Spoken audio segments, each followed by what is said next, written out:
di hari yang baik, di bulan yang baik, dengan penuh kemuliaan.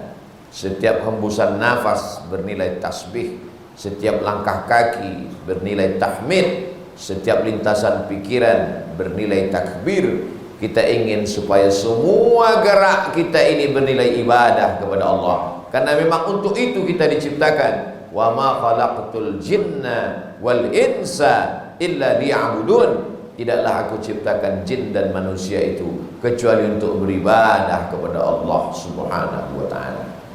Kalaulah hidup ini hanya untuk beribadah, lalu bagaimana dengan mencari nafkah? Kalau hidup ini hanya untuk beribadah, bagaimana dengan bercocok tanam, mencari ikan, mengurus dunia, yang bekerja di kantor? Disitulah rahmah, Rahman, Rahim Allah Subhanahu wa ta'ala.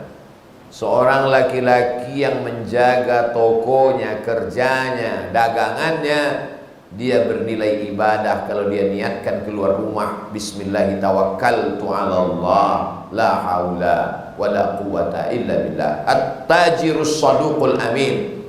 Pedagang jujur, amanah, tidak tipu, tidak bohong, tidak curang timbangan. Ma'an nabiyyin, kalau dia mati dia akan bersama dengan para nabi. Wasiddiqin, dia akan bersama dengan orang yang benar. Wasyuhada, dia akan bersama dengan orang yang mati syahid. Wassalihin, dia akan bersama dengan orang-orang yang soleh. Karena dengan membangkitkan ekonomi umat, dia sudah menyelamatkan umat, membangun masjid, membuat rumah Quran, pondok pesantren, tahfiz Quran. Itu semua adalah wasilah untuk mendekatkan diri kepada Allah Subhanahu wa ta'ala. Orang yang bercocok tanam, tangannya kasar, maka perbuatannya itu halal, baik di hadapan Allah. Dia sedang beribadah, mendekatkan dirinya. Maka ibadah dibagi kepada dua. Ada ibadah yang mahdah, salat, zakat, puasa, haji, umrah. Tapi ada ibadah yang ghairu mahdah, nampaknya bekerja, mencari nafkah. Itu juga semua bernilai ibadah, dengan niat wa ma umiru illa liya'budullaha mukhlisin, ikhlas karena Allah Subhanahu wa ta'ala.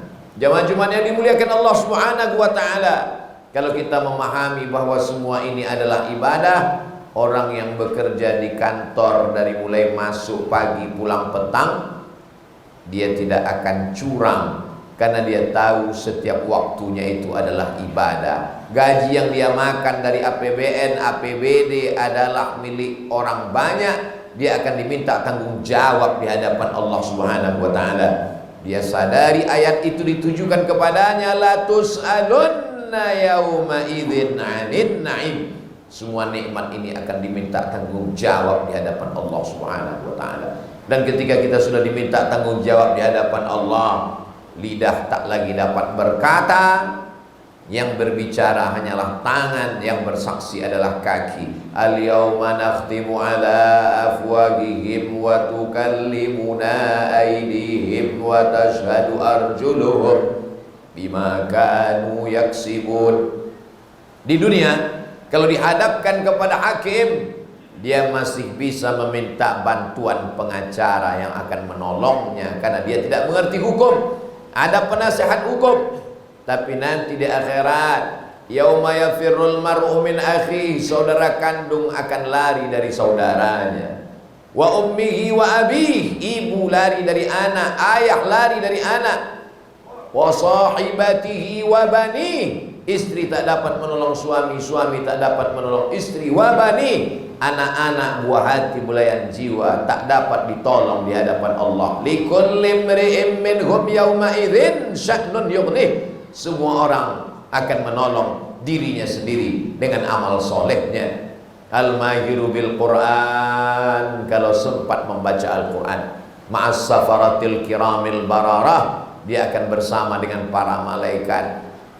Iqra'ul Quran, bacalah Quran, fa innahu ya'ti yaumal qiyamah. Quran akan datang pada hari kiamat, syafi'an li ashabi, memberikan syafaat kepada orang-orang yang membacanya.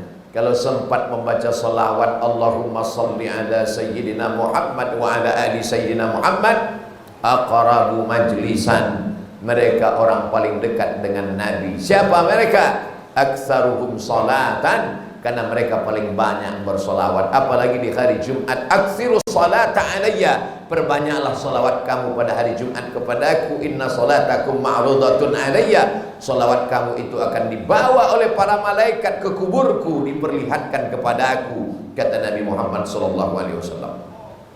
Sahabat bertanya, kaifa salatuna ma'rudatun alaika wa qad arimta, bagaimana mungkin salawat kami dibawa kepada engkau sudah meninggal dunia, jasadmu, dagingmu, kulitmu, darahmu sudah membusuk dimakan cacing tanah ya Rasulullah. Nabi menjawab, innallaha harramal arda ajsadal anbiya, Allah mengharamkan tanah memakan jasad para nabi.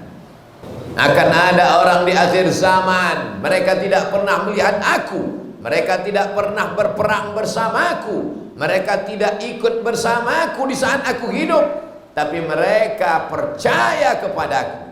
Mereka yang disebutkan 14 abad yang lalu itu adalah kita. Kita yang tak pernah hidup bersamanya, yang tak pernah melihat dia, yang tak pernah berjuang bersamanya, tapi kita menyebut namanya sehari semalam. Asyhadu an la ilaha illallah wa asyhadu anna Muhammadan Rasulullah.